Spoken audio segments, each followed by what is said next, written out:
Hello, my name is Sarah Young. Please join me on a brief journey through Israel, Egypt, and Jordan, countries with a multitude of similarities but also with glaring differences. We begin in Tel Aviv, located on the Mediterranean Sea. It is Israel's commercial hub.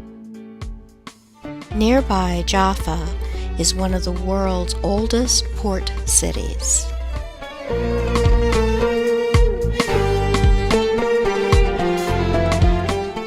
Caesarea is the city Herod the Great dedicated to Caesar Augustus more than 2,000 years ago.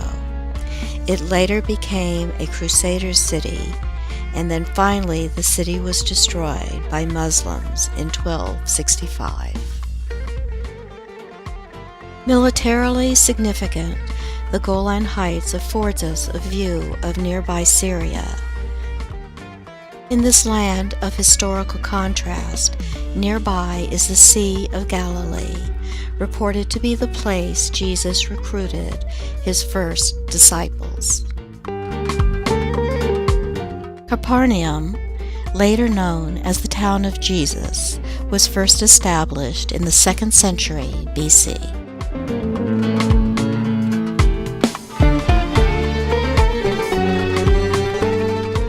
Boarding Grand Circle's ship, the Clio, we leave Israel and make our way to Egypt and the Suez Canal. Taking 10 years to build, the Suez Canal stretches 120 miles from the Mediterranean Sea to the Gulf of Suez. Each day, an average of 50 ships navigate the canal, carrying more than 300 million tons of goods per year. Giza is home to the Great Sphinx and also to the Great Pyramid, the last surviving of the 7 wonders of the ancient world, dating back to 2500 BC.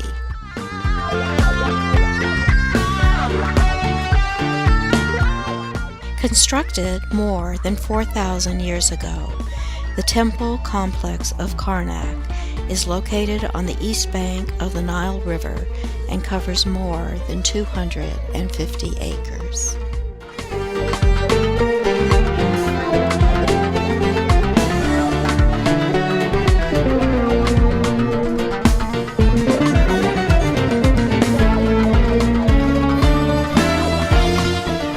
Also located on the Nile River, the Temple of Luxor was the place where the god Amun experienced rebirth each year.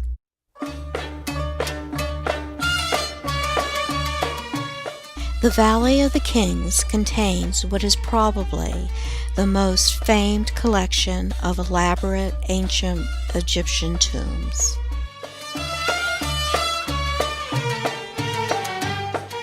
The tombs are decorated with wonderful scenes of every aspect of life in ancient Egypt, including depictions of farmers, carpenters, costumes, religious rituals, and burial practices.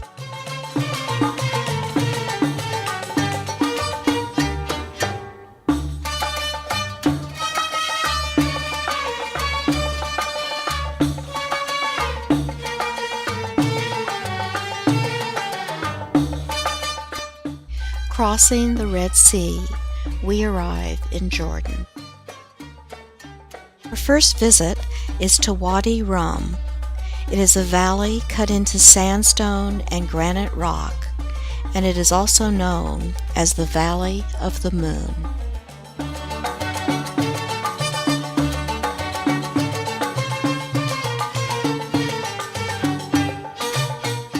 Petra, or the Rose City, is a myriad of hand-hewn caves, temples, and tombs, carved some 2,000 years ago.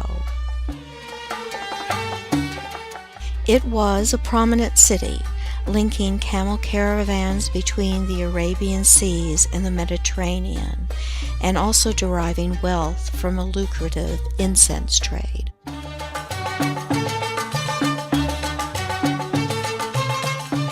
Later, Roman influence appears throughout the site, including in the carving of the treasury, with its columns and facades actually having been carved from the top down.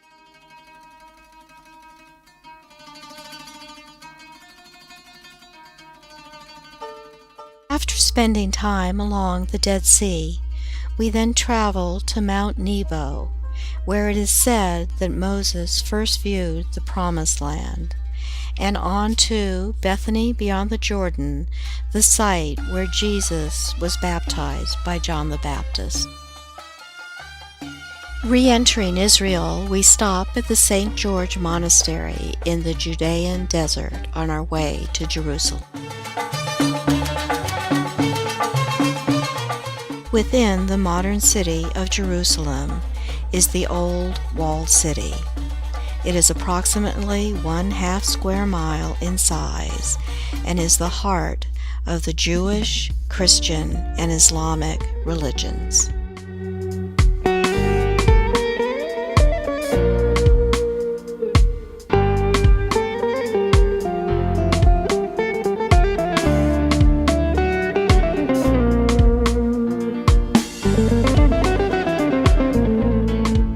Within the Old City and beyond, we visit sites sacred to these faiths.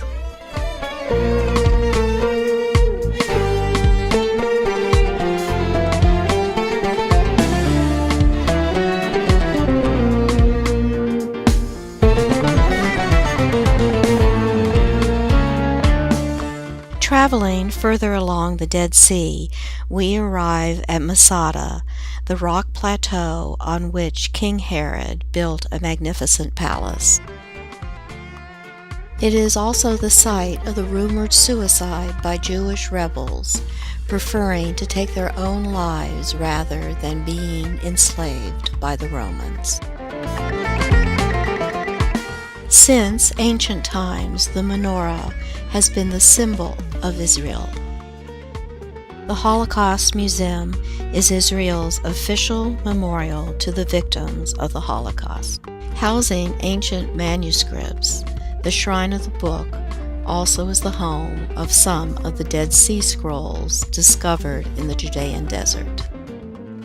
Our journey began during Hanukkah, the Jewish Festival of Lights, and ended on Christmas Day, the day celebrating the birth of Jesus. Stark landscape coupled with the deep history and the creation of fabulous art are prevalent throughout this region.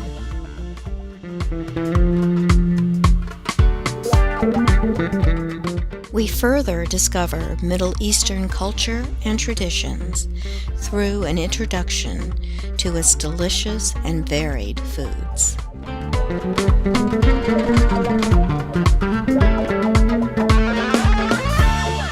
And on a daily basis, we've encountered the spirit and generosity of the people, including those pursuing peace and those tasked with remembering the horrors of the past.